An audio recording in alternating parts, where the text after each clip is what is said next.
Hi friends, ಎಲ್ಲರಿಗೂ ನಮಸ್ಕಾರ. ನಂದಿನಿ ಕಿಚನ್ಗೆ ಸ್ವಾಗತ. ಈ ದಿನ ನಾನು ತುಂಬ ಆರೋಗ್ಯಕರವಾಗಿರುವಂತಹ ಹಾಗೂ ನಮ್ಮ ಆರೋಗ್ಯಕ್ಕೆ ಬೇಕಾಗಿರುವ ಪ್ರೋಟೀನ್ಸ್ ಮತ್ತು ಮಿನರಲ್ಸ್ಗಳು ಹೆಚ್ಚಾಗಿರುವಂತಹ ಸೋಯಾ ಚಂಕ್ಸ್ ಅಥವಾ ಮಿಲ್ ಮೇಕರ್ನ ಬಳಸ್ಕೊಂಡು ತುಂಬ ರುಚಿಯಾಗಿ ಒಂದು ವೆಜ್ ಪುಲಾವ್ನ ನಿಮಗೆಲ್ಲ ತೋರಿಸ್ಕೊಡ್ತಾ ಇದ್ದೀನಿ.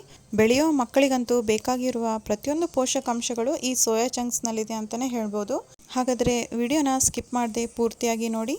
ಸೋಯಾ ಚಂಕ್ಸ್ ಪುಲಾವ್ ಮಾಡಲಿಕ್ಕೆ ಮೊದಲಿಗೆ ಒಂದು ಬೌಲಲ್ಲಿ ಬಿಸಿನೀರನ್ನು ತೊಗೊಂಡಿದ್ದೀನಿ. ಇದಕ್ಕೆ ಸೋಯಾ ಚಂಕ್ಸ್ನ ಅರ್ಧ ಬಟ್ಲು ಹಾಕ್ಕೊಳ್ತಾ ಇದ್ದೀನಿ. ಬಿಸಿನೀರಲ್ಲಿ ಹಾಕ್ಕೊಳೋದ್ರಿಂದ ಬೇಗ ನೆನೆಯುತ್ತೆ. ಬಿಸಿನೀರಲ್ಲಿ ಹಾಕ್ಕೊಂಡ್ಮೇಲೆ ಒಂದು 10 ನಿಮಿಷ ಇದನ್ನು ನೆನೆಯಲಿಕ್ಕೆ ಬಿಡೋಣ. ಅಷ್ಟರಲ್ಲಿ ನಾನು ಒಂದು ಸಣ್ಣ ಮಿಕ್ಸಿ ಜಾರ್ಗೆ ಸಿಪ್ಪೆ ಸುಲಿದ 1 ಗಡ್ಡೆ ಬೆಳ್ಳುಳ್ಳಿಯನ್ನು ಹಾಕ್ಕೊಳ್ತಾ ಇದ್ದೀನಿ ಹಾಗೂ 1 ಇಂಚು ಶುಂಠಿಯನ್ನು ಕಟ್ ಮಾಡಿಕೊಂಡು ಹಾಕ್ಕೊಂಡಿದ್ದೀನಿ. ಖಾರಕ್ಕೆ 6 ಹಸಿಮೆಣಸಿನ್ಕಾಯಿನ ತುಂಡಾಗಿ ಕಟ್ ಮಾಡಿಕೊಂಡು ಮಿಕ್ಸಿ ಜಾರ್ಗೆ ಹಾಕ್ಕೊಳ್ತಾ ಇದ್ದೀನಿ. ಸ್ವಲ್ಪ ನೀರನ್ನು ಹಾಕ್ಕೊಂಡು ನೈಸಾಗಿ ರುಬ್ಬಿಟ್ಕೊಂಡು ಎತ್ತಿಟ್ಕೊಳ್ಳೋಣ. ನೋಡ್ತಿದ್ದೀರಲ್ಲ, ಈ ರೀತಿಯಾಗಿ ನಾವು ನೈಸಾಗಿ ರುಬ್ಕೊಂಡು ಎತ್ತಿಟ್ಕೋಬೇಕು. ಈಗ ಪಲಾವ್ ಮಾಡಲಿಕ್ಕೆ ನಾನು 2 ಮೀಡಿಯಮ್ ಸೈಜ್ ಉಳ್ಳಾಗಡ್ಡೆಯನ್ನು ಕಟ್ ಮಾಡ್ಕೊಂಡು ಇಟ್ಕೊಂಡಿದ್ದೀನಿ ಹಾಗೂ ದೊಡ್ಡ ಟೊಮೆಟೋನ ಸ್ಲೈಸಾಗಿ ಕಟ್ ಮಾಡ್ಕೊಂಡು ಇಟ್ಕೊಂಡಿದ್ದೀನಿ. ನೋಡಿ, ಇಲ್ಲಿ ಕಡಲೆಕಾಳನ್ನು ನಾನು ರಾತ್ರಿ ಇಡೀ ನೆನೆ ಹಾಕ್ಕೊಂಡು ಇಟ್ಕೊಂಡಿದ್ದೀನಿ ಹಾಗೂ 2 ಕ್ಯಾರೆಟ್ನ ಸ್ಲೈಸಾಗಿ ಕಟ್ ಮಾಡ್ಕೊಂಡು ಇಟ್ಕೊಂಡಿದ್ದೀನಿ. ನಿಮಗೆ ಇಲ್ಲಿ ಬೇಕಾದ ವೆಜಿಟೇಬಲ್ಸ್ನ ಹಾಕೋಬೋದು, ತೊಂದರೆ ಇಲ್ಲ.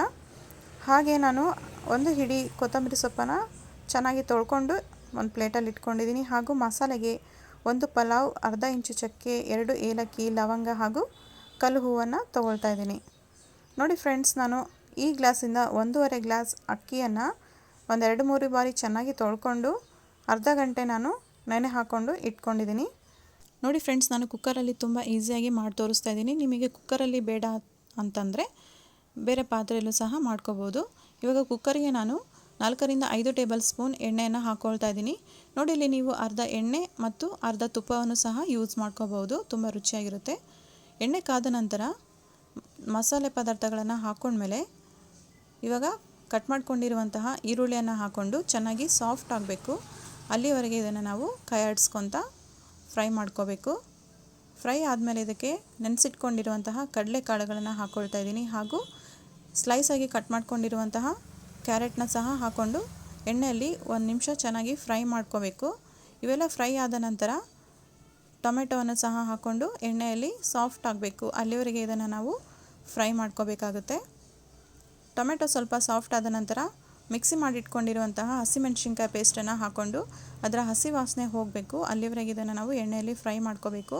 ನೋಡಿ ಫ್ರೆಂಡ್ಸ್, ಎಷ್ಟು ಚೆನ್ನಾಗಿ ನಾವು ಎಣ್ಣೆಯಲ್ಲಿ ಫ್ರೈ ಮಾಡ್ಕೊಳ್ತೀವಲ್ಲ ಅಷ್ಟು ಪಲಾವ್ ತುಂಬ ರುಚಿಯಾಗಿ ಬರುತ್ತೆ. ಹಾಗೆ ನಾವು ನೆನೆಸಿಟ್ಕೊಂಡಿರುವಂತಹ ಮಿಲ್ ಮೇಕರ್ನ ನೀರನ್ನೆಲ್ಲ ಚೆನ್ನಾಗಿ ಹಿಂಡ್ಕೊಂಡು ಈ ಒಗ್ಗರಣೆಗೆ ಹಾಕ್ಕೋಬೇಕು. ಒಗ್ಗರಣೆಗೆ ಹಾಕ್ಕೊಂಡ್ಮೇಲೆ ಚೆನ್ನಾಗಿ ಫ್ರೈ ಮಾಡ್ಕೋಬೇಕು.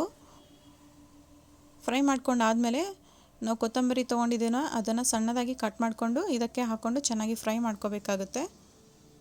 ಫ್ರೈ ಮಾಡ್ಕೊಂಡಾದಮೇಲೆ ಇದಕ್ಕೆ ರುಚಿಗೆ ತಕ್ಕಷ್ಟು ಉಪ್ಪನ್ನು ಸೇರಿಸ್ಕೊಂಡು ಇನ್ನೊಂದು ಸಾರಿ ಚೆನ್ನಾಗಿ ಫ್ರೈ ಮಾಡ್ಕೊಳ್ಳಿ. ಉಪ್ಪು, ಖಾರ ಎಲ್ಲ ಈ ಮಿಲ್ ಮೇಕರ್ಗೆ ಚೆನ್ನಾಗಿ ಹಿಡಿಬೇಕು. ಈ ಮಿಲ್ ಮೇಕರಲ್ಲಿ ಹೆಚ್ಚಾಗಿ ಪ್ರೋಟೀನ್ಸ್ ಮತ್ತು ಮಿನರಲ್ಸ್ಗಳಿವೆ. ಇದರಲ್ಲಿ ಫೈಬರ್ ಹೆಚ್ಚಾಗಿರೋದ್ರಿಂದ ನಮ್ಮ ಕಾನ್ಸ್ಟಿಪೇಷನ್ ಏನಂತ ಹೇಳ್ತೀವಲ್ಲ, ಮೂಲವ್ಯಾಧಿ, ಅದು ಸಹ ನಿವಾರಣೆ ಆಗುತ್ತೆ. ಹಾಗೂ ಹಾರ್ಟ್ ಪ್ರಾಬ್ಲಮ್ ಇರೋರು ಸಹ ತುಂಬ ಈಸಿಯಾಗಿ ಇದನ್ನು ನಿಮ್ಮ ಆಹಾರದಲ್ಲಿ ಬಳಸ್ಕೋಬಹುದು. ಹಾಗೂ ಲೋ BP ಇರೋರು ಸಹ ಇದನ್ನು ಬಳಸ್ಕೋಬಹುದಾಗಿದೆ. ಈ ಸೋಯಾ ಚಂಕ್ಸ್ ಬಳಸುವುದರಿಂದ ಮೂಳೆಗಳಿಗೂ ಸಹ ಒಳ್ಳೆ ಶಕ್ತಿಯನ್ನು ನೀಡುತ್ತದೆ. ನೋಡಿ ಫ್ರೆಂಡ್ಸ್, ನಾನೀಗ 1 ಟೇಬಲ್ ಸ್ಪೂನ್ ಧನಿಯಾ ಪುಡಿಯನ್ನು ಹಾಕ್ಕೊಳ್ತಾ ಇದ್ದೀನಿ. ಈ ಧನಿಯಾ ಪುಡಿಯನ್ನು ನೀವು ಒಗ್ಗರಣೆಯಲ್ಲೂ ಸಹ ಹಾಕ್ಕೊಂಡು ಮಿಕ್ಸ್ ಮಾಡ್ಕೋಬಹುದು.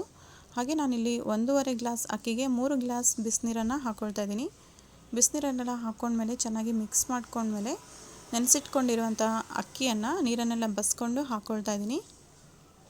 ಇವಾಗ ಲಿಡ್ ಕ್ಲೋಸ್ ಮಾಡಿ ಮೀಡಿಯಮ್ ಫ್ಲೇಮಲ್ಲಿ 3 ವಿಸಿಲ್ನ ಕೂಗಿಸ್ಕೋಬೇಕು. 3 ವಿಸಿಲ್ ಕೂಗಾದ ನಂತರ ಲಿಡ್ನ ಓಪನ್ ಮಾಡಿ ತೋರಿಸ್ತಾ ಇದ್ದೀನಿ. ನೋಡಿ ಫ್ರೆಂಡ್ಸ್, ವಾವ್, ನೋಡ್ತಾ ಇದ್ರೇ ಬಾಯಲ್ಲಿ ನೀರು ಬರ್ತಾ ಇದೆ. ತುಂಬ ರುಚಿಯಾಗಿರುತ್ತೆ ಫ್ರೆಂಡ್ಸ್. ನೀವು ಒಂದ್ಸಲ ಈ ಮೆಥಡಲ್ಲಿ ಟ್ರೈ ಮಾಡಿ. ನಮ್ಮ ಮನೆಯಲ್ಲಂತೂ ತುಂಬ ಫೇವ್ರೇಟ್ ಆಗಿರುವಂತಹ ಒಂದು ಪಲಾವ್ ರೆಸಿಪಿ ಅಂತಲೇ ಹೇಳ್ತೀನಿ ನಾನು.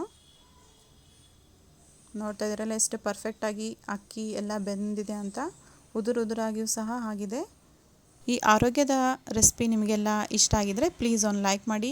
ನೀವು ಒಂದು ಲೈಕ್ ಕೊಡೋದ್ರಿಂದ ಈ ವಿಡಿಯೋ ಬೇರೆಯವರಿಗೂ ಸಹ ತಲುಪಲು ಸಾಧ್ಯವಾಗುತ್ತೆ. ಹಾಗೆ ಯಾರೆಲ್ಲ ಹೊಸದಾಗಿ ನಮ್ಮ ಚಾನಲನ್ನು ನೋಡ್ತಾ ಇದ್ದೀರಾ ಪ್ಲೀಸ್ ಸಬ್ಸ್ಕ್ರೈಬ್ ಮಾಡಿ, ನಮ್ಮ ಚಾನಲ್ಗೆ ಸಪೋರ್ಟ್ ಮಾಡಿ. ಹಾಗೆ ನಿಮ್ಮ ಫ್ರೆಂಡ್ಸ್ ಫ್ಯಾಮ್ಲಿಗೆಲ್ಲ ಶೇರ್ ಮಾಡಿ. ನೋಡಿ ಫ್ರೆಂಡ್ಸ್, ಮನೆಗೆ ದಿಢೀರಾಗಿ ಅತಿಥಿಗಳು ಬಂದಾಗ ಈ ಥರ ಒಂದು ದಿಢೀರ್ ಡಿಶಸ್ಗಳನ್ನು ಮಾಡಿಕೊಡ್ಬೋದು. Thank you for watching.